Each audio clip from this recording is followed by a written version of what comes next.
نحمده ونصلي على رسوله الكريم اما بعد فاعوذ بالله من الشيطان الرجيم بسم الله الرحمن الرحيم رب اشرح لي صدري ويسر لي امري واحلل عقدة من لساني يفقهوا قولي والعاديات ضبحا فالموريات قدحا فالمغيرات صبحا فأثرن به نقعا فوسطن به جمعا إن الإنسان لربه لكنود وإنه على ذلك لشهيد وإنه لحب الخير لشديد أفلا يعلم إذا بعثر ما في القبور وحصل ما في الصدور إن ربهم بهم يومئذ لخبير صدق اللہ العظیم۔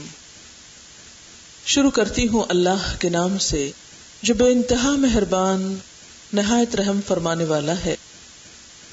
قسم ہے ان گھوڑوں کی جو ہانپتے ہوئے دوڑتے ہیں، پھر اپنے سموں سے چنگاریاں نکالتے ہوئے دوڑتے ہیں، پھر صبح کے وقت چھاپا مارنے والے ہیں، پھر غبار اڑانے والے ہیں۔ فوسطن به جمعا، پھر وہ دشمن کے گروہ میں جا گھسنے والے ہیں۔ یقیناً انسان اپنے رب کا ناشکرا ہے اور بے شک وہ اس بات پر گواہ ہے، اور بے شک وہ مال کی محبت میں بہت شدید ہے۔ کیا وہ نہیں جانتا کہ جب جو کچھ قبروں میں ہے نکال لیا جائے گا اور جو کچھ سینوں میں ہے وہ حاصل کر لیا جائے گا؟ بے شک ان کا رب اس دن ان سے خوب باخبر ہوگا۔ اس وقت میں نے آپ کے سامنے سورۃ العادیات پڑھی ہے جس کی 11 آیات ہیں۔ اس میں انسان کے ایک رویے پر جو اس کا اپنے رب کے ساتھ ہے کچھ ذکر کیا گیا ہے۔ اس سورت میں اللہ تعالیٰ نے گھوڑوں کی قسم کھائی ہے، وہ گھوڑے جو ہانپتے ہوئے دوڑتے ہیں، یعنی اتنا تیز دوڑتے ہیں کہ ان کا سانس پھول جاتا ہے، لیکن وہ اس کی بھی پرواہ نہیں کرتے اور اپنے کام کے لیے، اپنے مقصد کے لیے دوڑتے چلے جاتے ہیں۔ پھر فرمایا کہ ان کے سموں سے یا ان کی ایڑیوں سے، ان کے کھروں سے چنگاریاں نکلتی ہیں، یعنی دوڑتے دوڑتے اگر وہ پتھریلی زمین پر بھی جا پڑتے ہیں تو وہاں بھی جا کر دوڑنا نہیں چھوڑتے، پتھروں پر بھی دوڑتے چلے جاتے ہیں اور اسی تیزی اور شدت کے ساتھ، حتیٰ کہ ان کے پاؤں سے جو پتھروں پہ پڑتے ہیں شدت کے ساتھ تو چنگاریاں نکلنے لگتی ہیں۔ یہ دوڑ دوڑ کر دشمن پر حملہ آور ہونے کے لیے صبح سویرے جا کر اس کے اوپر چھاپا مارتے ہیں۔ عربوں کے ہاں دشمن پر حملہ کرنے کا بہترین وقت رات کا پچھلا پہر ہوتا تھا، جب لوگ گہری نیند سو رہے ہوتے تھے، بے خبر ہوتے۔ تو جب کوئی قبیلہ طاقتور ہوتا اور دوسرے قبیلے کو زیر کرنا چاہتا تو اس وقت کا انتخاب کرتا۔ عموماً یہ حملے گھوڑوں پر بیٹھ کر ہوتے تھے۔ تو ان گھوڑوں کی قسم کھائی گئی جو اپنے مالک کی خاطر دشمن پر صبح سویرے جا حملہ آور ہوتے ہیں۔ رات کا یہ پچھلا پہر نیند کے لیے بہت ہی اہم ہوتا ہے، انسان اور جانور گہری نیند سوتے ہیں، لیکن یہ گھوڑے اپنے مالک کی خاطر رات کے پچھلے پہر کی نیند کی پرواہ بھی نہیں کرتے، بلکہ اس وقت بھی سخت مشقت کر رہے ہوتے ہیں، اور مالک کی مرضی اور اطاعت کرنے کے لیے وہ اتنا تیز دوڑتے ہیں کہ گرد و غبار اڑاتے ہیں جس میں وہ خود بھی چھپ جاتے ہیں، اور اس طرح دشمن کے لشکر میں جا کر گھس جاتے ہیں۔ یہاں ہم دیکھ رہے ہیں کہ گھوڑوں کی کچھ خصوصیات کا ذکر کیا گیا۔ گھوڑا اللہ کی ایک مخلوق ہے، اللہ تعالیٰ نے اسے انسان کے لیے پیدا کیا ہے۔ اللہ تعالیٰ بتا یہ رہے ہیں کہ دیکھ اے انسان، میں نے تیرے لیے جو خدمت گزار پیدا کیا وہ کس طرح جاں فشانی کے ساتھ، کتنی محنت، مشقت اور کوشش کے ساتھ تیری خدمت میں لگا ہوا ہے۔ تیرے مقاصد کو پورا کرنے کے لیے، تیرے کام کے لیے وہ چلتا نہیں دوڑتا ہے۔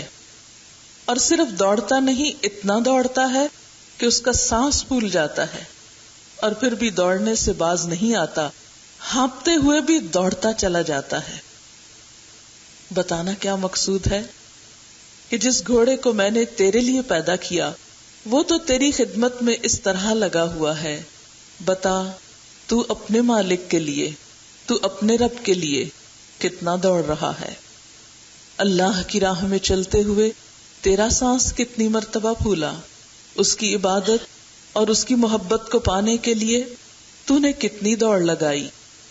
گھوڑا تو تیری خدمت میں دوڑ رہا ہے، تو اپنے رب کے لیے کتنا دوڑتا ہے۔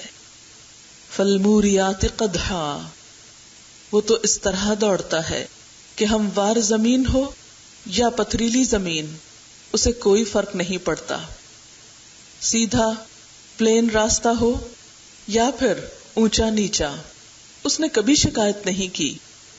جب مالک اسے دوڑنے کے لیے کہتا ہے تو دوڑتا چلا جاتا ہے، پتھروں کے اوپر بھی ایڑیاں رگڑتے ہوئے۔ اے انسان بتا تو، جب تیرے راستے میں کوئی مشکل پیش آتی ہے، تیرے راستے میں کوئی پتھر آ جاتے ہیں، سنگلاخ زمین آ جاتی ہے، تو کتنا دوڑتا ہے۔ اچھے حالات میں تو بسا اوقات ہم پھر بھی آرام دہ حالات میں اپنے رب کی طرف رجوع کر لیتے ہیں، لیکن جہاں کوئی چیز ہمارے نفس کو بھاری گزرتی ہے ہم وہیں پر ہمت ہار کے بیٹھ جاتے ہیں اور آگے بڑھنا نہیں چاہتے۔ پھر اسی طرح رات کے پچھلے پہر بھی وہ اپنا کام کرتا ہے۔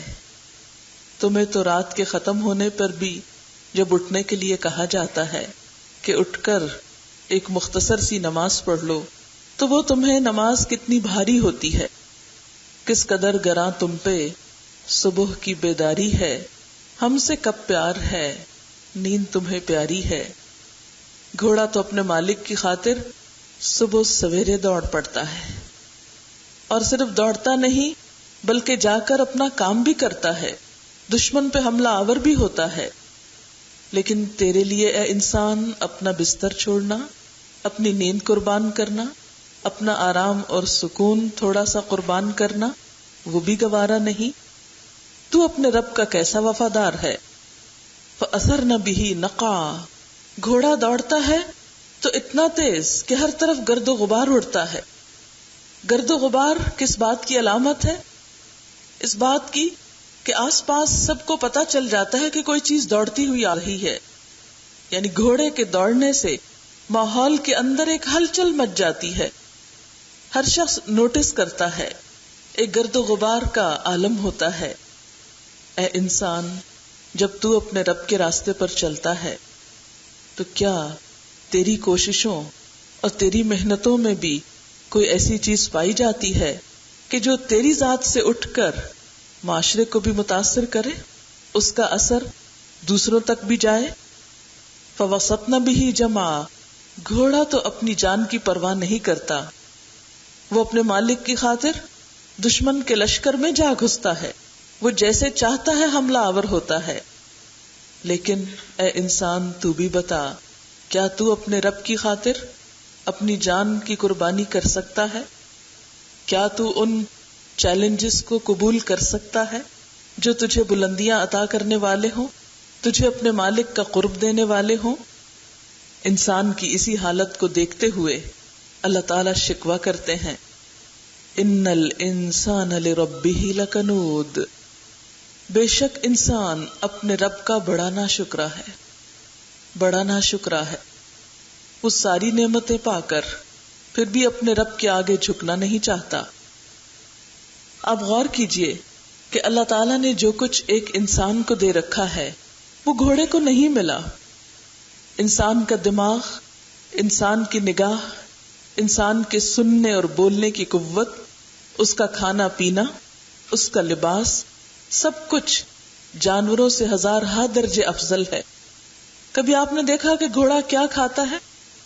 چند مخصوص چیزیں، اور اسی سے وہ قوت حاصل کر کے اپنا کام کرتا چلا جاتا ہے۔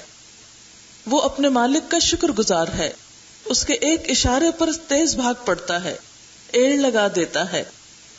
لیکن ہم انسان خود کو ملنے والی نعمتوں کو غور سے تو دیکھیں، ہم کیا کچھ نہیں کھاتے.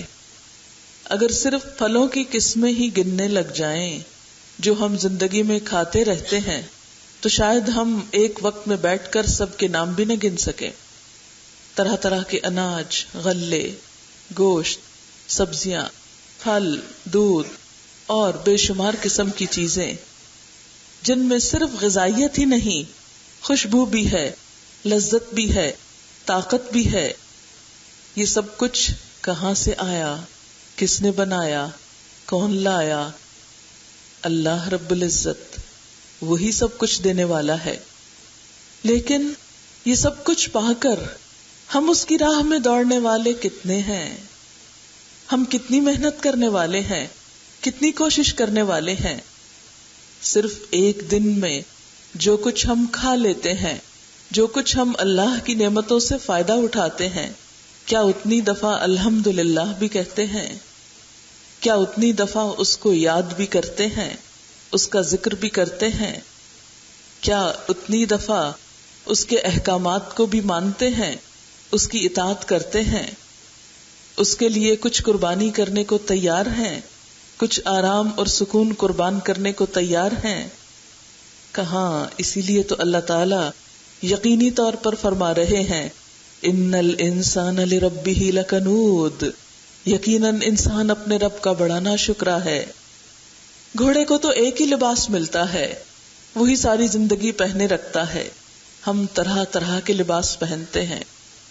میں اور آپ اگر آج تک بھی پہنے جانے والے لباس جو ہم زندگی میں پہن چکے، شروع سے لے کر اب تک، بچپن سے لے کر اب تک، کتنے جوڑے اور کتنے سوٹ اور کتنے رنگ اور کتنی قسمیں، صرف ان کو گننا ہی چاہیں تو گن نہیں سکتے. اور اب بھی جب چاہتے ہیں، جو رنگ چاہتے ہیں، جیسا چاہتے ہیں، طرح طرح کا پہنتے رہتے ہیں. پھر اسی طرح گھوڑے کے رہنے کے لیے، رات گزارنے کے لیے کیسی جگہ ہوتی ہے، کیسا گھر ہوتا ہے. لیکن انسان کتنے آرام دہ گھروں میں رہ رہا ہے. گھوڑا بولتا ہے تو بس ایک ہی بولی بولتا ہے، لیکن انسان کے ہنسنے، رونے، خوشی، غمی، محبت، نفرت، ہر طرح کے جذبات کے اظہار کے لیے اللہ تعالیٰ نے اسے بے مثال زبان عطا کی، جس سے وہ طرح طرح کی بولی بول سکتا ہے، اپنے ہر طرح کے جذبات کا اظہار کر سکتا ہے. گھوڑا ہنہنا رہا ہوتا ہے، آپ کو نہیں پتا چلتا کہ وہ رو رہا ہے یا ہنس رہا ہے یا غصے میں ہے یا خوشی میں ہے، سوائے اس کے مالک کے جو بہت ہی اس کے قریب ہو تو شاید وہ اس کے احساسات کو کچھ سمجھ پائے. عام انسان نہیں سمجھ سکتا. لیکن ہم کسی بھی جگہ پر کہیں بھی اپنے جذبات کا اظہار کرتے ہیں تو ہزاروں لوگ ہماری بات سمجھ لیتے ہیں، خواہ وہ پہلی دفعہ ہمیں دیکھ رہے ہوں یا جان رہے ہوں. بے شمار چیزیں ایسی ہیں، ان گنت، جن کے بارے میں اللہ تعالیٰ فرماتے ہیں کہ ان تعدوا نعمت اللہ لا تحصوها، اگر تم اللہ کی نعمتوں کو گننے لگو، شمار کرنے لگو تو ان کو شمار نہیں کر سکتے، گن نہیں سکتے. ہاں، یہ سب کچھ لے کر، یہ سب کچھ پا کر ہم کیا کر رہے ہیں؟ ہمیں اپنے بارے میں سوچنا چاہیے، ہمیں اپنی روٹین پر غور کرنا چاہیے، اپنے حالات پر، اپنی دلچسپیوں پر، اپنے شوق پر، اپنی بھاگ دوڑ پر. اگر انسان کی بھاگ دوڑ دیکھنا ہو تو کسی بھی ہائی وے پہ کھڑے ہو جائیں، کسی بھی سڑک پر، اور آپ دیکھیں گے کہ گاڑیاں آ رہی ہیں، جا رہی ہیں، گھوڑوں سے شاید زیادہ تیز دوڑ رہی ہیں. لیکن یہ سب دوڑ دھوپ کس کے لیے ہے؟ یہ سب کچھ کس کی خاطر ہے؟ اس میں سے کتنا دوڑنا واقعی اللہ کی رضامندی کے کاموں کے لیے ہے، اور کتنی دفعہ گھروں سے نکلنا اور دوڑنا اور بھاگنا اور اپنا سب کچھ خرچ کرنا اور اپنی محنت اور کوشش کس کے لیے؟ ہم سب اپنی اپنی زندگی پر نظر دوڑائیں. اپنی پر اس لیے کہہ رہی ہوں کہ انسان خود سے خوب آگاہ ہے. بل الانسان علی نفسہ بصیرا ولو القی معاذیرا، انسان اپنے بارے میں خود خوب خبر رکھتا ہے، خواہ وہ کتنی ہی معذرتیں پیش کرے، ہم اپنی روٹین کو صبح سے لے کر رات اور رات سے لے کر صبح تک اور ہفتوں اور مہینوں اور سالوں کو دیکھیں کہ ہماری کوششیں ان میں سے کتنی ایسی ہیں، کتنی انرجیز اور کتنا مال اور کتنا وقت ہم نے واقعی اللہ کی رضا کی خاطر استعمال کیا ہے.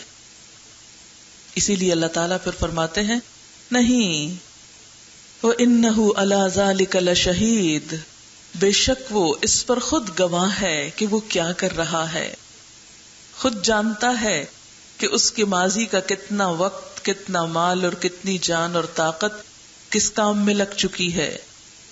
وَإِنَّهُ لِحُبِّ الْخَيْرِ لَشَدِيدٌ، اور بے شک وہ مال کی محبت میں بڑا سخت ہے. یعنی اللہ کی محبت کی بجائے مال کی محبت میں بہت پکا ہے. اس کی ساری یہ بھاگ دوڑ، اس کی ساری خوشی، ساری کوشش، اس کی ساری ڈائریکشن کس چیز کے حصول کے لیے؟ مال کے حصول کے لیے. جتنی محنت وہ مال کے حاصل کرنے کے لیے کرتا ہے، اتنی محنت وہ اللہ کی عبادت کے لیے نہیں کرتا. سچے دل سے اپنے آپ سے پوچھئے کہ جتنے شوق سے ہم بازار جاتے ہیں، جتنے پیسوں سے ہم دنیا کی کوئی چیز خریدتے ہیں، کیا اتنے ہی شوق سے ہم نماز کے لیے جاتے ہیں؟ اگر ہم بیٹھے ہیں مثال کے طور پر اور اذان ہوتی ہے تو ہمارے اٹھنے کا انداز کیا ہوتا ہے؟ اوہ اذان ہو گئی، اٹھو نماز پڑھو. آواز پر ہی ایک مردنی بعض اوقات چھا جاتی ہے کہ جیسے کوئی بوجھ پڑ گیا ہو اور جلدی سے اٹھو اور اس بوجھ کو اتار مارو. کتنا شوق اور کتنی محبت، اور اس کے بعد کتنا سکون ہم کو ملتا ہے. ہم سب اپنی نمازوں پر ہی غور کر لیں، اس لیے کہ نماز انسان کے ایمان کا ایک آئینہ ہے، انسان کی پہچان ہے کہ وہ ایمان کے کس لیول پر کھڑا ہے. یہ تو منافقوں کی صفت بتائی گئی تھی. وَإِذَا قَامُوا إِلَى الصَّلَاةِ قَامُوا كُسَالَىٰ، کہ جب نماز کے لیے کھڑے ہوتے ہیں تو سستی کے مارے کھڑے ہوتے ہیں، مارے بندھے، بس ایک فرض اتارنے کو. اس میں محبت اور شوق اور خشوع کم ہی ہوتا ہے. حالانکہ اللہ تعالیٰ نے ہی فرمایا قد افلح المؤمنون الذین هم فی صلاتهم خاشعون، یقیناً فلاح پا گئے وہ مومن جو اپنی نمازوں میں خشوع اختیار کرتے ہیں. یہاں اللہ تعالیٰ انسان کی اس کمزوری کا ذکر کر رہے ہیں جس میں وہ بری طرح مبتلا ہے، جس کا وہ شکار ہے، جس سے باہر نکلنے کے لیے بہت ہمت اور طاقت کی ضرورت ہے، ایک بڑے عزم اور ارادے کی ضرورت ہے. اور عزم اور ارادہ انسان خود ہی اپنے لیے کر سکتا ہے، کوئی دوسرا آپ کے لیے ارادہ نہیں کر سکتا، دوسرا آپ کے لیے عزم نہیں رکھ سکتا. اگر آپ کچھ کرنا چاہتے ہیں تو اس کی نیت آپ کو خود کرنا ہوگی، اس کے لیے عہد آپ کو خود کرنا ہوگا. وَإِنَّهُ لِحُبِّ الْخَيْرِ لَشَدِيدٌ، وہ مال کی محبت میں تو بڑا شدید ہے. آپ دیکھیے، اگر ہماری جیب سے چند روپے گر جائیں تو ہمیں کتنا افسوس ہوتا ہے. بار بار دن میں اسی کا خیال آتا رہتا ہے، اوہ میرے اتنے پیسے گم ہو گئے. ایک برتن ٹوٹ جائے تو سارا دن دل میں بار بار آتا ہے ہائے وہ برتن ٹوٹ گیا. استری کرتے ہوئے کپڑا جل جائے تو ہمارے دل کو کیسا افسوس ہوتا ہے. گھر کے کسی چیز میں کوئی نقصان ہو جائے کیسا دکھ ہوتا ہے. کیا کسی نماز کے جانے پر بھی ایسا ہی دکھ ہوتا ہے؟ صحابہ کرام تو بسا اوقات اگر کسی کی اس طرح نماز چلی جاتی تو باقاعدہ افسوس کرتے تھے. نبی صلی اللہ علیہ وسلم نے فرمایا کہ جس کی عصر کی نماز چلی گئی اس کو اتنا نقصان ہوا گویا اس کا گھر اور گھر والے سب برباد ہو گئے. لیکن ہمیں کبھی عصر کی نماز جانے پر، اور عصر کی تو قسم بھی کھائی گئی اور عصر کی صلاۃ الوسطیٰ کہہ کے بھی بات کی گئی کہ وہ ایسا وقت ہوتا ہے کہ جس میں انسان کچھ کام بھی نپٹا رہا ہوتا ہے اور نماز کا وقت بھی نسبتاً کم ہوتا ہے، دھوپ جلد پیلی پڑ جاتی ہے، اور پیلی دھوپ میں اثر پڑنے والوں کو منافق کہا گیا کہ تلک صلاۃ المنافق، تلک صلاۃ المنافق، تلک صلاۃ المنافق، کہ یہ منافق کی نماز ہے، منافق کی نماز ہے، منافق کی نماز ہے. پوچھا گیا کون سی؟ فرمایا وہ جو دھوپ کے پیلا پڑنے کا انتظار کرتا رہتا ہے، نہیں سستی کے مارے بیٹھا رہتا ہے اور کام کرتا رہتا ہے، اور جب دھوپ زرد ہو جاتی ہے تو جلدی سے اٹھتا ہے اور چند ٹھونگے زمین پہ مار لیتا ہے جیسے مرغا دانے چننے کے لیے، اور اللہ کو کچھ بھی یاد نہیں کرتا۔ تو بات یہ ہے کہ کیا دین کے کسی نقصان پر بھی ہمارے دل کا حال برا ہوا، ہمارے ضمیر نے ملامت کی، ہمارے اندر شرمندگی کا احساس ہوا، ہمیں کچھ پریشانی لاحق ہوئی؟ ہم سب اپنا اپنا جائزہ لیں، ہم سب اپنے اندر جھانکیں۔ اللہ تعالیٰ فرماتے ہیں کہ اے انسان تیرے اندر یہ سب کچھ کیوں نہیں؟ افلا یعلم، کیا یہ انسان جانتا نہیں؟ کیا اذا بعثر ما فی القبور، کہ جو کچھ قبروں کے اندر ہے وہ سب اکھیڑ کے نکال لایا جائے گا۔ یعنی قبروں کے اندر کون ہے؟ مرنے کے بعد انسان کا گھر ہے، وہ چند فٹ کا گھر۔ دنیا میں خواہ کوئی کتنے بڑے ویلے میں رہتا ہو، کتنی بڑی جاگیر ہو اس کی، لیکن مرنے کے بعد چند فٹ گھر ہے اس کا، چھوٹا سا گھر جس میں نہ کوئی کھڑکی ہے، نہ دروازہ، نہ کوئی روشنی ہے، نہ ہوا، اور وہ گھر اتنی مدت کے لیے ہے جتنے کے لیے دنیا کا گھر نہیں۔ دنیا میں تو ایک انسان ایک گھر میں زیادہ سے زیادہ کتنے سال رہ سکتا ہے، میکسیمم اس کا ٹھکانہ کتنا ہو سکتا ہے، لیکن مرنے کے بعد آپ دیکھیے کہ جو لوگ حضور صلی اللہ علیہ وسلم کے زمانے میں فوت ہوئے، جو اس کے بعد ہوئے، جو 100 سال پہلے ہوئے، وہ سب وہیں پر ہیں، زمین کے اندر سمائے ہوئے ہیں۔ بڑے بڑے سلطان، بڑے بڑے جرنیل، بڑے بڑے مالدار لوگ، سارے کے سارے بالآخر اسی مٹی میں گئے، وہیں سو رہے ہیں، وہیں سما گئے ہیں۔ کوئی نام و نشان بھی نہیں ملتا، کوئی یہ نہیں جانتا کہ کس حصے میں کہاں ہیں۔ افلا یعلم اذا بعثر ما فی القبور، کیا وہ نہیں جانتا کہ جو کچھ قبروں میں ہے وہ سارے کا سارا اکھیڑ کے باہر نکال لیا جائے گا؟ یعنی انسان اپنے ساتھ کتنا کچھ لے کے جائے گا۔ اگر وہ مال کی محبت میں اپنے رب کو بھولا ہوا ہے تو ساتھ کیا کچھ جائے گا۔ وَحُصِّلَ مَا فِي الصُّدُورِ، جب اٹھایا جائے گا قیامت کے دن تو صرف جسم نہیں، سینے کے اندر جو ہوس چھپی ہوئی تھی وہ بھی نکال کے دکھا دی جائے گی کہ کس کی لالچ کتنی تھی، کس کے خیالات کتنے تھے، کیسے تھے۔ حصلہ کہتے ہیں ہے صاد لام سے کہ چھلکا توڑ کے مغز نکالنا، یعنی اندر کی کور کی چیز نکال کے باہر لے آنا۔ اب دیکھیے کہ سینہ جو ہے جس میں انسان کا دل ہے وہ بھی ایک طرح سے خول کی طرح ہے، تو قیامت کے دن اس خول کے اندر سے دل، اور دل کے خول کے اندر سے انسان کے احساسات اور جذبات، ان کی چپ نکال کے باہر دکھا دی جائے گی، سب کچھ سامنے لے آیا جائے گا۔ ان ربہم بہم یومئذ لخبیر، بے شک ان کا رب ان کو اس دن خوب جانتا ہوگا، ان سے خوب باخبر ہوگا۔ یہ چند آیات سورۃ العادیات کی ہمیں ہمارا نفس، ہمارا رجحان، ہماری سوچ، ہماری دلچسپیاں، ہماری سرگرمیاں، ہماری کوششیں اور قوتیں، ان سب کی ڈائریکشن کیا ہے، یہ سب کچھ کس کام میں لگ رہا ہے، اس کا آئینہ دکھاتی ہیں یہ چند آیتیں۔ آئیے ہم سب اپنے آپ کو اس کی روشنی میں دیکھیں۔ بات یہ ہے کہ اللہ تعالیٰ نے ہمیں اس دنیا میں بھیجا، اسی کی طرف ہم سب کی واپسی ہے۔ ہم اس دنیا میں ہمیشہ رہنے کے لیے نہیں آئے۔ یہ ایک ایسی حقیقت ہے کہ جس کے لیے یہ لفظ تو بہت چھوٹے ہیں، جس کو ادا کرنے کے لیے، جس کو بیان کرنے کے لیے یہ چند لفظ شاید بہت ناکافی ہیں کہ ہمیں اس دنیا سے واپس جانا ہے۔ یہ ایک چھوٹا سا پیغام ہے کہ جس کو ہم بھولے ہوئے ہیں۔ ہم سب یہاں کیوں اکٹھے ہیں، کس لیے؟ ایسا نہیں کہ آپ کوئی لا علم لوگ ہیں، یا نعوذ باللہ آپ کوئی جاہل لوگ ہیں کہ آپ کو کوئی علم دینے کے لیے آئی ہوں، نہیں، آپ ماشاءاللہ سب سمجھدار، پڑھے لکھے، دین کو جاننے والے، سمجھنے والے ہیں۔ ایک چیز جس کی ہم سب میں کمی ہے مجھ میں بھی اور ہم سب بہنوں میں وہ کیا ہے کہ بہت سی چیزوں کو ہم جاننے کے باوجود مانتے نہیں. ہم زبان سے تو کہتے ہیں ہم مانتے ہیں، لیکن حقیقت ہے ہم نہیں مانتے. اگر ہم مانتے ہوتے تو ہمارا طرز عمل یہ نہ ہوتا. ہم سب مانتے ہیں کہ ہمیں واپس جانا ہے، کہتے ہیں نا. کوئی بھی یہ نہیں کہتا کہ میں نے ہمیشہ یہاں رہنا ہے، اس لیے کہ اگر ہمارے والدین اور ان کے والدین اور ان کے والدین یہاں نہیں رہے، اگر اللہ کے بڑے بڑے نیک بندے دنیا میں نہیں رہے، بڑے بڑے طاقتور اور مالدار لوگ دنیا میں نہیں رہے، ہم بھی نہیں رہ سکتے. ہمیں جانا ہے.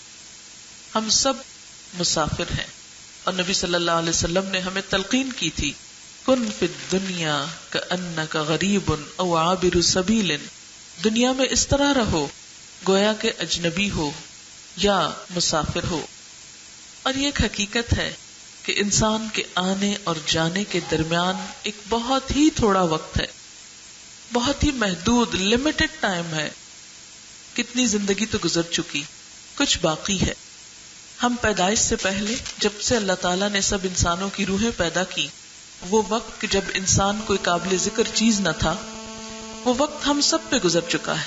ہمیں کچھ بھی یاد نہیں. وہ زمانے کا ایک لامتناہی طویل وقت تھا.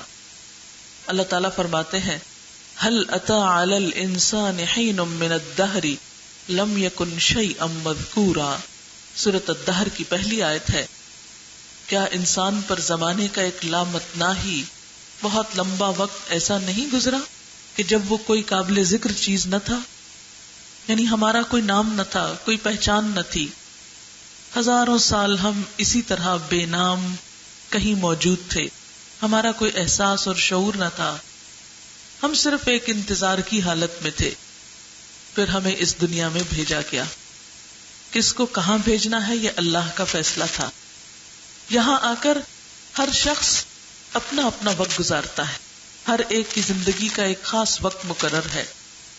بہت سے ہم سے بعد میں آنے والے ہم سے پہلے واپس بھی جا چکے ہیں.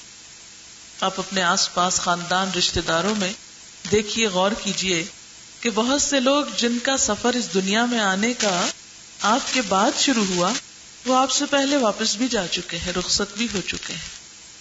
اور اسی طرح ایک دن ہماری رخصتی کا وقت بھی آئے گا.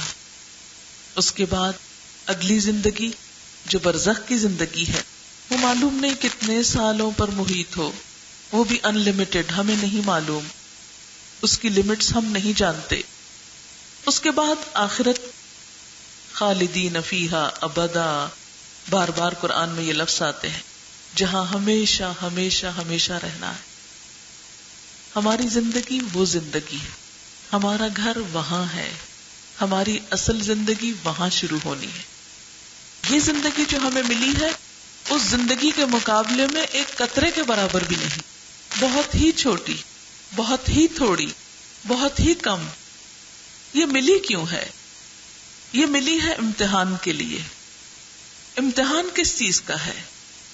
اللہ تعالیٰ خود فرماتے ہیں، تبارک الذی بیدہ الملک وہو علی کل شیء قدیر الذی خلق الموت والحیاۃ لیبلوکم ایکم احسن عملا. یہ امتحان ہے، لیبلوکم ایکم احسن عملا، کہ تم میں اچھے کام کون کرتا ہے. ہمیں یہاں بھیج کر اللہ تعالیٰ نے ہمارے جسم کے اندر طرح طرح کی صلاحیتیں اور طاقتیں رکھی اور دنیا میں طرح طرح کی نعمتیں پیدا کی. صرف ہمیں نہیں، ہمارے ساتھ اور بہت سے انسانوں کو پیدا کیا. اور پھر دیکھا یہ جا رہا ہے کہ ایک انسان ان نعمتوں اور ان چیزوں سے کیا فائدہ اٹھاتا ہے اور دوسرے انسانوں کے ساتھ کیا معاملہ کرتا ہے. دنیا کی اس زندگی میں، اس سفر میں، اس کو تھوڑی دیر کے لیے آپ ایک ٹرین سے تشبیہ دے سکتے ہیں کہ دنیا ایک بہت بڑی ٹرین ہے جس میں ہم سب بیٹھے ہوئے ہیں. جیسے ایک ٹرین میں بیٹھ کر ایک انسان کیا کرتا ہے، دیکھا جائے کچھ لوگ ہوتے ہیں بس خاموش اپنی ہی دنیا میں بیٹھے رہتے ہیں. کچھ لوگ دوسروں سے بات چیت کرتے ہیں، کچھ دوسروں کو جگہ آفر کرتے ہیں، کوئی کسی کو کھانا آفر کرتا ہے، کوئی کسی کے ساتھ کسی طرح معاملہ کرتا ہے. کچھ لوگ دوسروں کے لیے ایک مصیبت کا سبب بن جاتے ہیں. جتنی دیر وہ وہاں بیٹھتے ہیں وہ کسی نہ کسی طرح دوسروں کو اذیت دیتے رہتے ہیں. بالکل اسی طرح یہ دنیا ایک بہت بڑی ٹرین ہے یا گاڑی ہے جس میں ہمارے ساتھ اور بھی بہت سے مسافر سوار ہیں. ہم سب سے اللہ تعالیٰ دیکھ یہ رہے ہیں کہ ان کو جو جگہ ملی ہے، جو صلاحیتیں اور طاقتیں ملی ہیں، وہ یہاں کس طریقے سے استعمال کرتے ہیں، اسے کس کام میں لاتے ہیں. دو چیزیں خاص طور پہ ہم سب سے دیکھی جا رہی ہیں. ایک تو یہ کہ ہم اپنے رب کے حق کتنے ادا کرتے ہیں، اور دوسرے یہ کہ ہمارا معاملہ بندوں کے ساتھ کیسا ہے. دین صرف اس چیز کا نام بھی نہیں کہ آپ نماز کے پابند ہیں یا روزے کے پابند ہیں یا تھوڑا صدقہ خیرات کرتے ہیں تو آپ بہت اچھے مسلمان ہیں. نہیں، جب تک آپ اس کا دوسرا حصہ مکمل نہیں کرتے اس سوال نامے کا، اور وہ کیا ہے کہ انسانوں کے ساتھ اچھے تعلقات، اس وقت تک کامیابی ممکن نہیں. ہم سب گھر جا کر کیا کر سکتے ہیں؟ اپنے آپ کو جج کر سکتے ہیں. ہمارا حال یہ کہ دوسروں کو بہت جج کرتے ہیں. جب بھی کوئی بات سنتے ہیں، پڑھتے ہیں، تو ہمیں خیال کیا آتا ہے وہ فلاں ایسا ہے. یہ آیت پڑھ کے یا حدیث پڑھ کے تو مجھے فلاں کا خیال آیا، اس میں یہ خرابی بہت ہے. لیکن کتنی قرآن کی آیتیں اور احادیث پڑھ کر ہم اپنے اندر جھانکتے ہیں کہ ہمارے اندر کہاں کمی اور کوتاہی ہے. بہرحال اب آپ دیکھیے کہ میں آپ سب کو ایک ایکسرسائز دینا چاہتی ہوں کہ گھر جا کر آپ کیا کریں، کاپی کاغذ لیں اور بیٹھ جائیں. پھر ایک صفحے کے اوپر ایک لکیر ڈال لیں. آدھا حصہ جو ہے یا ایک صفحہ جو ہے اس پر لکھیں اللہ کے حقوق اور دوسری طرف لکھیں بندوں کے حقوق. اپنے آپ سے سوال کریں کہ اللہ تعالیٰ نے اپنی بندگی کے لیے جو چیزیں مجھ سے چاہی ہیں کیا میں ان کو پورا کر رہی ہوں؟ مثلاً اس نے مجھ سے کہا کہ میں شرک نہ کروں، اس کے ساتھ کسی کو برابر نہ ٹھہراؤں. شرک صرف یہ نہیں ہوتا کہ کسی اور سے دعا مانگنا اور کسی کے آگے سجدہ کرنا. شرک یہ بھی ہے کہ انسان اس سے بڑھ کر کسی اور کو اہمیت دے، کسی اور پر بھروسہ کرے، کسی اور سے امیدیں لگائے، کسی اور کی طرف اس طرح مائل ہو جس طرح اللہ کی طرف ہونا چاہیے. کیونکہ ایمان کیا ہے؟ والذین آمنوا اشد حبا للہ. ایمان والے تو اللہ کی محبت میں سب سے زیادہ شدید ہوتے ہیں. بہرحال خود کو دیکھیے، خود کو پرکھیے. کیا میں اللہ کی ذات پر سب سے زیادہ بھروسہ کرتی ہوں؟ کیا میں اس کی دی ہوئی نعمتوں کا شکر ادا کرتی ہوں؟ کیا اس کی طرف سے آنے والی کسی تقدیر کے فیصلے میں جب کوئی تکلیف کا معاملہ ہوتا ہے تو میں صبر کرتی ہوں؟ کیا میں اس کے آگے دن میں 5 مرتبہ جیسا اس نے مجھ سے مطالبہ کیا کہ آؤ حیا علی الصلاح حیا علی الفلاح، کیا میں نمازوں کی پابندی کرتی ہوں؟ اور اگر کرتی ہوں تو کیا میری نمازوں کا طریقہ درست ہے؟ کیا مجھے معلوم ہے کہ نماز کن چیزوں سے فاسد ہو جاتی ہے؟ کیا مجھے معلوم ہے کہ نماز کے ارکان کیا ہیں؟ کیا مجھے معلوم ہے کہ طہارت کے طریقے کیا ہیں؟ کن کن چیزوں سے طہارت باقی نہیں رہتی اور نماز نہیں ہوتی؟ کیا میری گزشتہ زندگی کے سارے فرض روزے پورے ہیں؟ کیا میں گزشتہ سب سالوں کی زکوٰۃ دے چکی ہوں؟ کیا اگر مجھ پر حج فرض ہے تو میں کر چکی ہوں؟ کیا میں چھپے اور کھلے دونوں حالتوں میں اللہ سے ڈرتی ہوں؟ یا ایسا تو نہیں کہ سب کے سامنے تو بہت اللہ والی بن جاتی ہوں اور تنہائی میں شیطان سے بھی بدترین کام کرتی ہوں؟ لوگوں کے سامنے تو غیبت نہیں کرتی، لیکن جہاں کوئی نہ ہو وہاں موقع پا کر اپنے دل کی بھڑاس نکالتی ہوں. بہرحال یہ چیک لسٹ اپنی بنا کر اللہ تعالی کے ساتھ اپنے تعلق کو دیکھیے. آپ دیکھیے کہ بندہ مومن جو ہوتا ہے وہ جہاں بھی بیٹھا ہو وہ اپنے رب کو یاد کرتا ہے، اس کے دل میں اپنے رب کی یاد ہوتی، وہ کہیں بھی اپنے رب کو بھولتا نہیں. کیونکہ آپ دیکھیے دنیا کی کسی بھی چیز سے جب آپ کو محبت ہوتی ہے تو آپ کہیں بھی ہو آپ بھولتے نہیں اس کو. کیا اللہ تعالیٰ کو ہم خوشی اور غمی ہر موقع پر یاد رکھتے ہیں؟ پھر اللہ تعالیٰ کے ساتھ تعلق میں ایک چیز یہ بھی ڈال لیجئے کہ کیا میں اس کی کتاب پڑھتی ہوں؟ کیا میں اس کی بات سمجھتی ہوں؟ کیونکہ جس سے محبت ہوتی ہے، جس سے تعلق ہوتا ہے اس کی بات سمجھ میں بھی آتی ہے. مثلاً آپ میں سے بہت سے لوگ حج عمرے کو گئے ہوں گے، بہت سی نمازیں پڑھی ہوں گی، لیکن کچھ نہیں پتا چلا ہوگا کہ کیا پڑھا گیا، کیا کہا گیا. بہرحال دوسری طرف آ جائیے تو بندوں کے ساتھ میرے تعلقات کیسے ہیں، میرے اپنے والدین کے ساتھ تعلقات کیسے ہیں. کیا میں ان کی عزت اور احترام کرتی ہوں؟ کیا ان کے ساتھ حسن سلوک کرتی ہوں؟ ان کی بات مانتی ہوں؟ میرا رویہ میرے شوہر کے ساتھ کیا ہے؟ کیا میں شوہر کے حقوق پورے کرتی ہوں، شوہر کی اطاعت کرتی ہوں، شوہر کی شکر گزاری کرتی ہوں؟ میرا معاملہ اپنے بچوں کے ساتھ کیا ہے؟ کیا میں ان کے ساتھ شفقت اور محبت کا معاملہ کرتی ہوں، ان کی کیئر کرتی ہوں، ان کو دنیا کی تعلیم کے ساتھ ساتھ دین کی تعلیم بھی دے رہی ہوں، انہیں اپنے رب کا شعور اور احساس بھی دے رہی ہوں؟ میرے ہمسایوں کے ساتھ میرے تعلقات کیسے ہیں؟ میں ان کے بارے میں کیا سوچتی ہوں؟ میرے آس پاس میرے جو دوست ہیں، رشتہ دار ہیں، باقی جان پہچان کے لوگ ہیں، ان کے ساتھ میرا معاملہ کیا ہے؟ کیا ہمدردی کا، مہربانی کا، خیر خواہی کا، بھلائی کا، یا کچھ اور؟ اس لیے کہ دین اسلام دو طرفہ چیز کا نام ہے. اسلام کا لفظ سلامتی سے نکلا ہے، پیس، امن، سلامتی. لیکن ہم دیکھتے ہیں کہ ہمارے دل سکون سے خالی، ہماری زبانیں بسا اوقات دوسروں کو تکلیف دینے والی، ہمارے رویے اور معاملے ایسے کہ جس سے دوسرے بے سکون ہو جائیں. بسا اوقات ایک ایک بات ایسی کر دیتے ہیں کہ جس سے دوسرے لوگ تکلیف اٹھاتے رہتے ہیں سالوں تک. اسی طرح یہ میں نے تھوڑی سی ایک آؤٹ لائن دی ہے، ہلکی سی. اس کے اندر آپ کوسچنز اور بڑھا سکتے ہیں خود کو جج کرنے کے لیے، اور جو اللہ کی کتاب آپ پڑھتے جائیں گے اس کے ساتھ ساتھ آپ کے یہ سوال اور بھی بڑھتے جائیں گے کہ میں کن کن احکامات پر عمل کر رہی ہوں اور کن کے بارے میں ابھی تک بے خبر ہوں، غافل ہوں. کیوں؟ اس لیے کہ ایسا کرنا مجھے کو فائدہ دے گا. مجھے بہرحال ایک دن واپس جانا ہے، یقین ہے نا، جانا ہے. جب جائیں گے کیا پوچھا جائے گا؟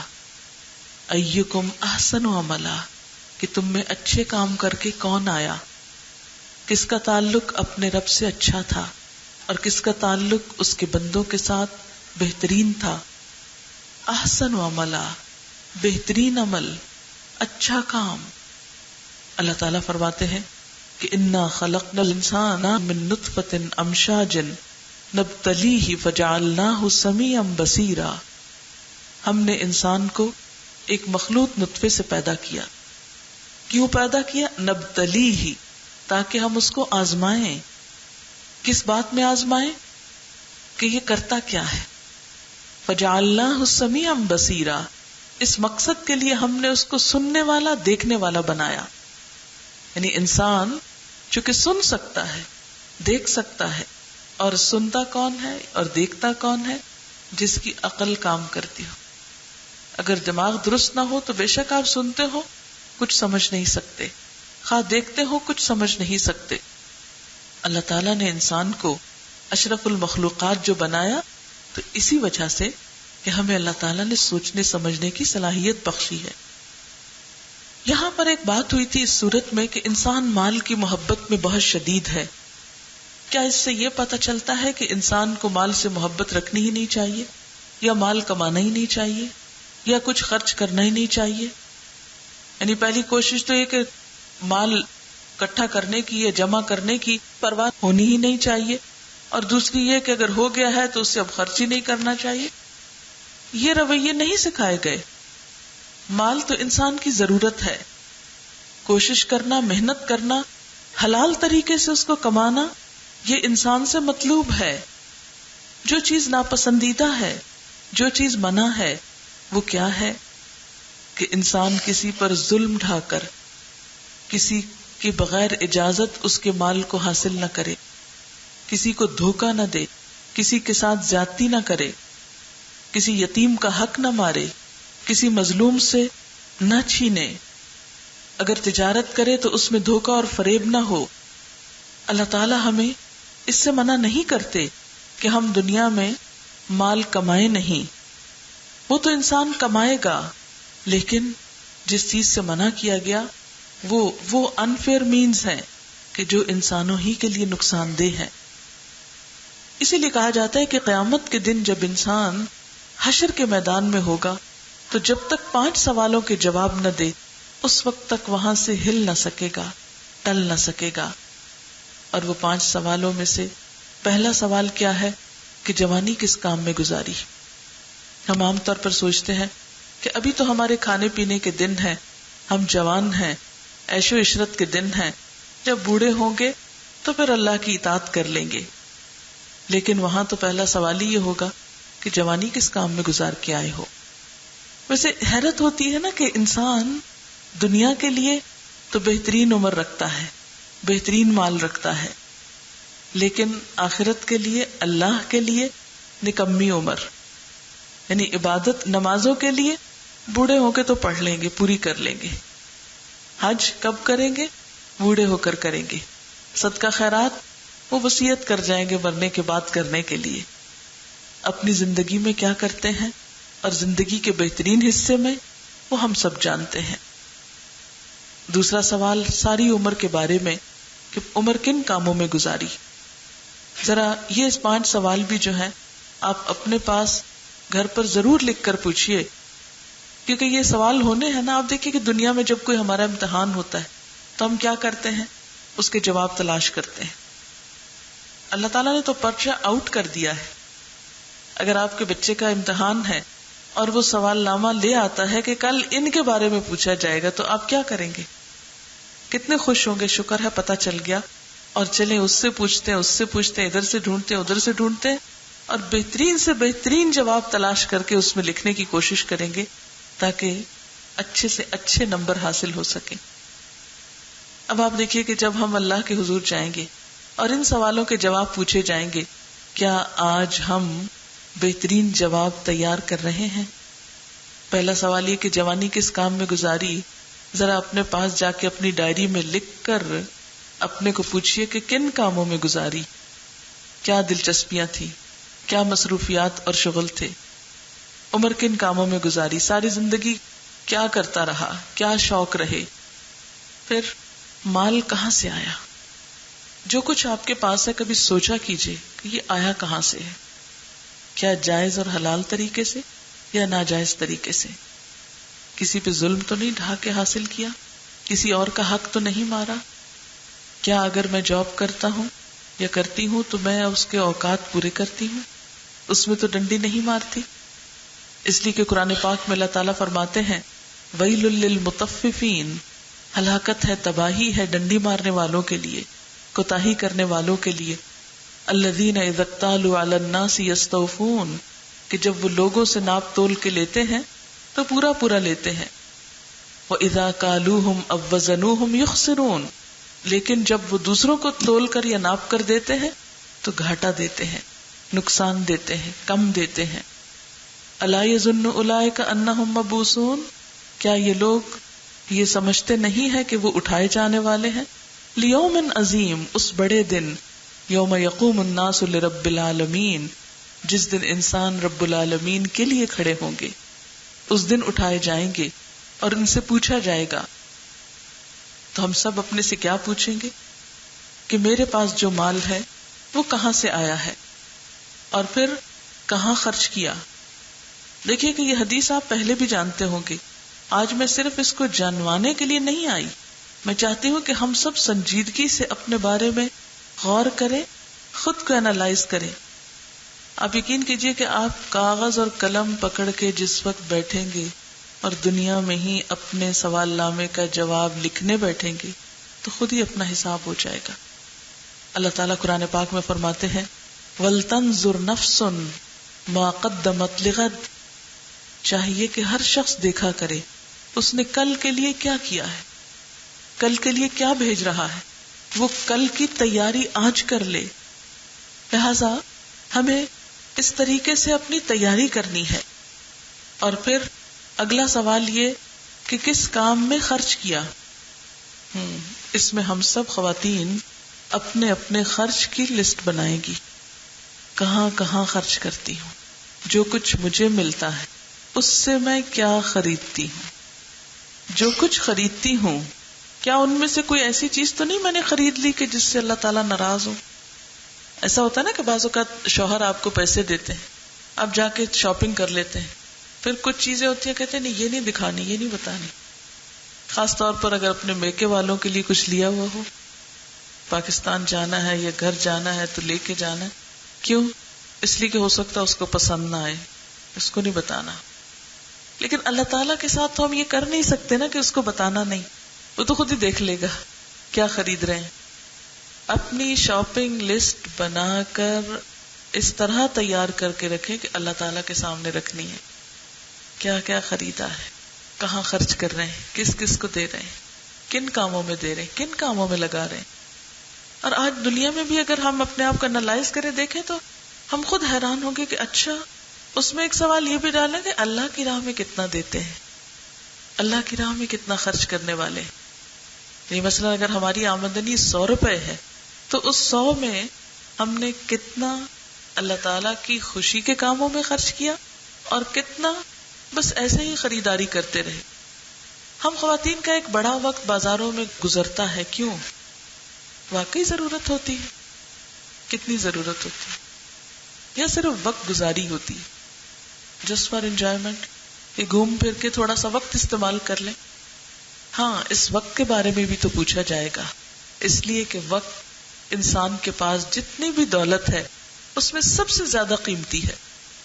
وقت وہ چیز ہے کہ جو ایک دفعہ جانے کے بعد دوبارہ نہیں آتی.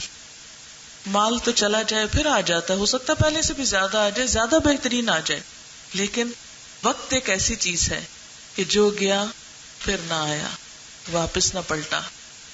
ہم سب اس کے بارے میں بھی اپنا حساب لیں کہ میں اپنے وقت کو, آج کل آپ دیکھیں کہ ٹائم مینجمنٹ پہ کتنی ریسرچ ہو رہی ہے, وقت کو صحیح استعمال کرنے کے لیے کتنی کتنی کتابیں لکھی جا رہی ہیں. آپ کو پتہ ہے اس فن پہ باقاعدہ کتابیں لکھی جا رہی ہیں, ٹائم مینجمنٹ پہ ورک شاپس رہتی ہیں, لیکچرز ہوتے ہیں, ریسرچز ہو رہی ہیں, اور دن کے لمحے لمحے کا حساب لیا جاتا ہے, اور باقاعدہ اس پہ سوال نامے دیے جاتے ہیں کہ آپ اپنے سارے دن کے اوقات کو ٹیسٹ کریں کہ آپ نے صبح مثلاً اگر آپ 5 بجے اٹھے تو رات 10 بجے تک سونے تک آپ نے ہر گھنٹہ کس طرح گزارا.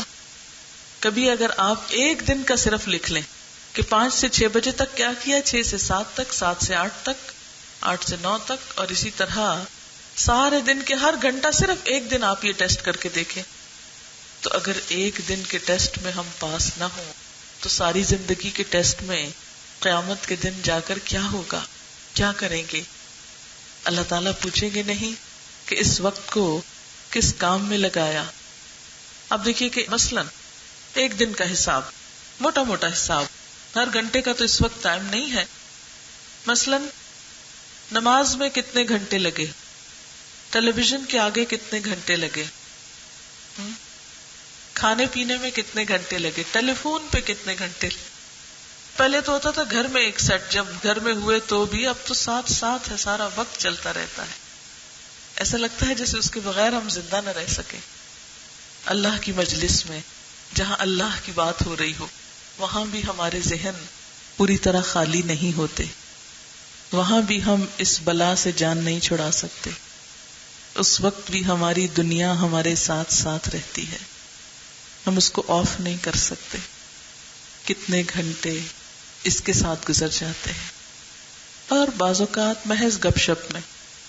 بہت مفید ایجاد ہے, لیکن استعمال کس کام میں ہو رہا ہے.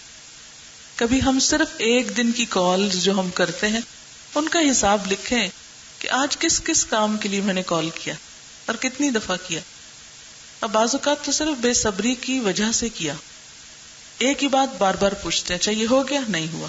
مثلا ایک گھر سے چلے ہیں تو دوسری جگہ پہنچنے تک 2-3 دفعہ کال کر لیں گے, ہم اب فلاں اشارے پہ ہیں اور فلاں موڑ پہ ہیں اور فلاں جگہ پر ہیں اور اتنی دیر میں پہنچنے والے. آخر ان باتوں کی ضرورت کیا ہے, الا یہ کہ کوئی ایمرجنسی ہو, خدا نہ خواستہ, جس میں کسی کی موت زندگی کا سوال ہو, یا کوئی ایسی بات ہو. ہم اس وقت میں غور و فکر کر سکتے ہیں, ذکر کر سکتے ہیں, کسی کی خدمت کر سکتے ہیں. ذرا سوچیں اگر آج شام ہمیں دنیا سے جانا ہو تو ہم کیا کریں گے؟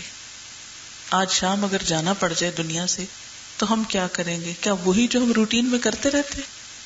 نہیں نا، وہ نہیں کریں گے. ہم فوراً سوچیں گے اچھا توبہ استغفار کر لیں اس لیے کہ بڑے گناہ کیے ہوئے ہیں، وہ فلاں کو یہ قرض واپس کرنا ہے، یہ وصیت کرنا ہے، فلاں بچے کے بارے میں یہ کرنا ہے، وہ فوری کام نپٹائیں گے، اپنے فرائض کی ادائیگی کے بارے میں سوچیں گے. لیکن عقل مند وہی ہے جو ہر دن کو آخری دن سمجھ کے گزارے کہ میری زندگی کیا ہے، ایک دن، بس آج کا دن ہے میرے پاس. ہمارا حال یہ ہے کہ ہم ہر روز کل پہ ڈالتے رہتے ہیں، آج کا یہ کام کل کریں گے، پرسوں کریں گے. اور عموماً وہ کون سے کام ہوتے ہیں؟ جو نیکی کے کام ہوتے ہیں. وقت ایسی دولت ہے جو ایک دفعہ خرچ کر دیا جائے، ایک دفعہ چلا جائے تو واپس نہیں آ سکتا، اس کو آپ بڑھا بھی نہیں سکتے.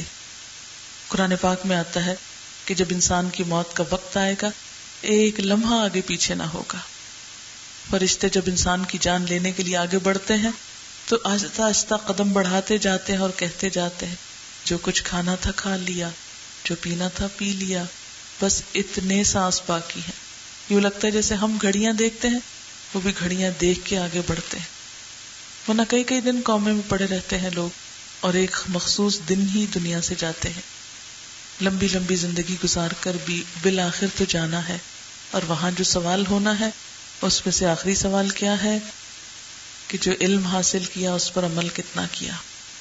اس سوال کے جواب میں عموماً ہم کیا کرتے ہیں؟ علم حاصل ہی نہ کرو تاکہ یہ جواب نہ دینا پڑے. کیسے نہ حاصل کرو؟ اس لیے کہ طلب العلم فریضۃ علی کل مسلم، علم کا حاصل کرنا تو فرض ہے ہر مسلمان پر. تو جو فرض ہے اس سے بھلا کیسے جان چھوٹ سکتی ہے؟ اس کے بارے میں کیا پوچھا نہ جائے گا؟ اس کے بارے میں تو پہلا سوال کیا جائے گا. تو میں اپنی بات کے اختتام پر پھر ابتدا پر دوبارہ آتی ہوں کہ اللہ تعالی ہانپتے ہوئے گھوڑوں کی جو ہانپ کر دوڑتے ہیں ان کی قسم کھا کر، ان کو گواہ بنا کر، ان کو ہمارے سامنے لا کر، ان کی مثال دے کر، ان کا رویہ دکھا کر ہمیں بھی کیا کہتے ہیں، کیا ہم سے چاہتے ہیں؟ ہم بھی دوڑیں. ففروا الی اللہ، ففروا قرآن پاک کے الفاظ ہیں، دوڑو دوڑو اللہ کی طرف. فاستبقوا الخیرات، سبقت کرو، ایک دوسرے سے آگے بڑھو. فی الخیرات، نیکیوں میں. ہماری دوڑ صرف بازار تک، صرف مال کمانے تک، صرف کھانے پینے تک نہیں، اللہ کی طرف بھی. اور دوڑ کس بات کی علامت ہوتی ہے؟ کوشش کی، محنت کی. اللہ کی طرف دوڑنے کا مطلب کیا ہے؟ کہ اس کو راضی کرنے کے لیے، اس کو خوش کرنے کے لیے جو بھی وہ چاہتا ہے جلدی جلدی کر لے. یعنی ایک کام ہوتا ہے نا جو چل کے کیا جاتا ہے، اور ایک کام ہوتا ہے دوڑ کر کیا جاتا ہے. وہ کیا چاہتا ہے ہم اس کی طرف کیسے آئیں؟ سستی کے مارے نہیں، دوڑ کر آئیں. ہم ایک دوسرے سے مقابلہ کریں تو کس بات میں؟ نیکیوں میں. وَفِي ذَلِكَ فَلْيَتَنَافَسِ الْمُتَنَافِسُونَ. ایک دوسرے کا مقابلہ کرنے والے، ایک دوسرے سے آگے بڑھنے والوں کو اس کام میں آگے بڑھنا چاہیے. کس میں؟ اللہ کو راضی کرنے میں. ایک اور جگہ پر آتا ہے وَسَارِعُوا إِلَىٰ مَغْفِرَةٍ مِّن رَّبِّكُمْ وَجَنَّةٍ عَرْضُهَا السَّمَاوَاتُ وَالْأَرْضُ. دوڑو، سارعوا إِلَىٰ مَغْفِرَةٍ مِّن رَّبِّكُمْ، اپنے رب کی مغفرت کی طرف. وَجَنَّةٍ، اور جنت کی طرف دوڑو. اس دنیا سے چمٹ کر رہ جاؤ گے؟ مَا لَكُمْ إِذَا قِيلَ لَكُمْ انفروا فِي سَبِيلِ اللَّهِ اثَّاقَلْتُمْ إِلَى الْأَرْضِ. جب تم سے کہا گیا کہ اللہ کے راستے میں چلو، نکلو، تو تم زمین سے چمٹ کے رہ گئے. اَرَضِيتُمْ بِالْحَيَاةِ الدُّنْيَا، کیا دنیا کی زندگی پہ ہی راضی ہو گئے؟ اس جنت کی طرف نہیں جانا؟ نہیں، دوڑو، اس کی طرف دوڑو، نیکیوں میں آگے بڑھو، اس جنت کی طرف جس کی وسعت زمین و آسمان کے برابر ہے. وہ چھوٹا سا گھر نہیں، وہ زمین و آسمان جیسی ہے، اتنی بڑی ہے، جو متقی لوگوں کے لیے تیار کی گئی ہے. ہم سب اللہ کی طرف چلتے ہوئے صرف چلے نہیں، دوڑیں، دوڑتے ہوئے سانس بھی پھولے تو تھکے نہیں، دوڑ جاری رکھیں، راستے میں مشکلات آئیں تو رکے نہیں، دوڑیں، جیسے گھوڑے دوڑتے ہوئے سموں سے چنگاریاں نکالتے ہیں پتھریلی زمین پر۔ اگر ہمارے راستے میں بھی کچھ ایسی جگہ آ جائے کہ جس پہ چلنا آسان نہ رہے، کیونکہ جب انسان اللہ تعالیٰ کی طرف بڑھتا ہے تو ضروری نہیں ہوتا کہ اس کے سارے حالات اور سارے مواقع اس کے موافق ہوں، بہت سی رکاوٹیں آتی ہیں، کبھی نفس کی طرف سے، کبھی رشتہ داروں کی طرف سے، کبھی معاشرے کی طرف سے، کبھی کسی طرف سے، لیکن تھکنا نہیں، دوڑتے جانا ہے۔ اور اس کام کے لیے صرف دن نہیں، راتوں کی نیند بھی قربان کرنی پڑے کبھی تو بھی کرنا ہے۔ کبھی پوچھیں ہم اپنے آپ سے، دنیا کی خاطر تو کئی راتیں جاگیں، اللہ کی خاطر کتنی راتیں جاگیں؟ ہم ذرا گنے اپنی ان راتوں کو جو اللہ کی محبت میں کبھی جاگے ہوں۔ دنیا کے امتحانوں کے لیے تو ہمارے بچے ساری ساری رات جاگتے ہیں نا، اب بھی اسکولوں میں امتحان دینے کے لیے۔ کبھی دین کی کسی بات کے لیے بھی ہم جاگے، اس سے بہت ترس آتا ہے، ہائے بیچارے، ہائے اتنی گہری نیند سو رہے، کیسے اٹھائیں ان کو نماز کے لیے، کیسے جائیں، یہ سب کریں۔ معصوم بچے ہیں، ابھی چھوٹے ہیں، بڑے ہو کے تو کر لیں گے، لیکن جب بڑے ہوں گے تو ہاتھ سے نکل چکے ہوں گے، ابھی ان کو پکڑنے کی ضرورت ہے۔ تو بات یہ ہے کہ جب اللہ کی طرف دوڑنا ہے، چلنا ہے، تو اس میں قربانی کی ضرورت ہے۔ اب میں اسپیسیفکلی آتی ہوں آخری بات کی طرف کہ یہ کوئی سڑک ہے جس پہ دوڑنا ہے، یا کوئی میدان ہے جس میں دوڑنا ہے، کوئی پلے گراؤنڈ ہے جس میں دوڑ لگانی، یہ کیا دوڑ ہے اور کدھر کی دوڑ ہے، اور یہ دوڑنا ہے کیسے؟ اس میں آپ دیکھیے کہ دو کام ہیں۔ نمبر ایک، اللہ کی مرضی جاننے کے لیے دوڑنا ہے، اللہ چاہتا کیا ہے، کیا چاہتا ہے، یعنی اللہ کے دین کو سیکھنے کے لیے دوڑنا ہے۔ اور نمبر دو، جب پتا چل جائے وہ کیا چاہتا ہے اس کو کرنے کے لیے دوڑنا ہے۔ وہ کیا چاہتا ہے کہ ہم اس کے بندوں کی خدمت کے لیے دوڑے، ہم کس کام کے لیے دوڑے، وہ ہم سے کیا چاہتا ہے۔ یہ دو اہم ترین سوال ہیں۔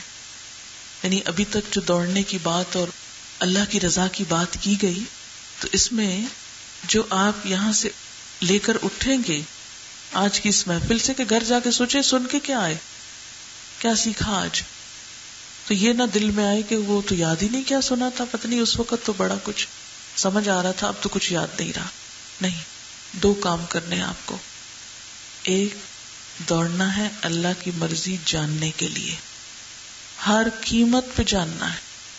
کہیں بھی کوئی بتانے والا ہے، کہیں بھی کوئی سکھانے والا ہے، کہیں سے بھی کچھ پتہ چلنے والا ہے تو اس کے لیے نکلنا ہے، کوشش کرنا ہے، دین کا علم سیکھنا ہے۔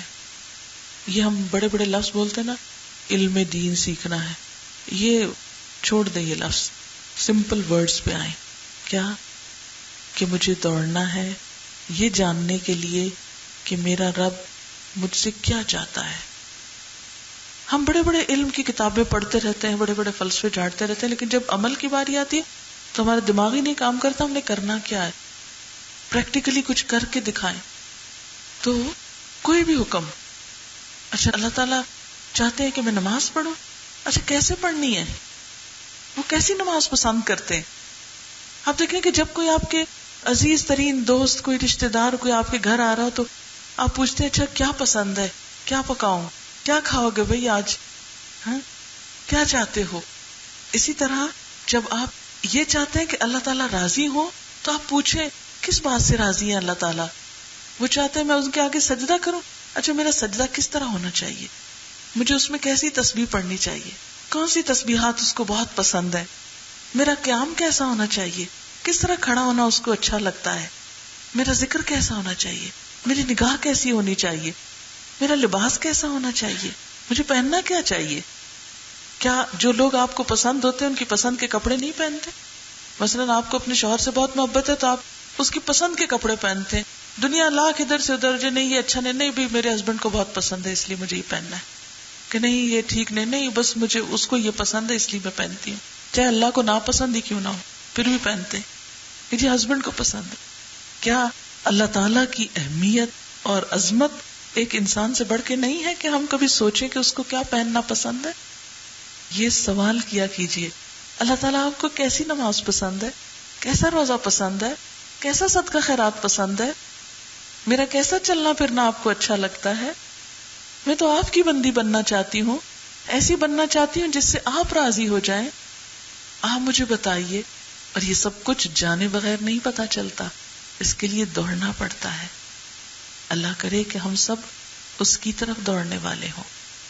وآخر دعوانا ان الحمد للہ رب العالمین۔ سبحانک اللہم وبحمدک نشہد ان لا الہ الا انت نستغفرک ونتوب الیک۔ والسلام علیکم ورحمۃ اللہ وبرکاتہ۔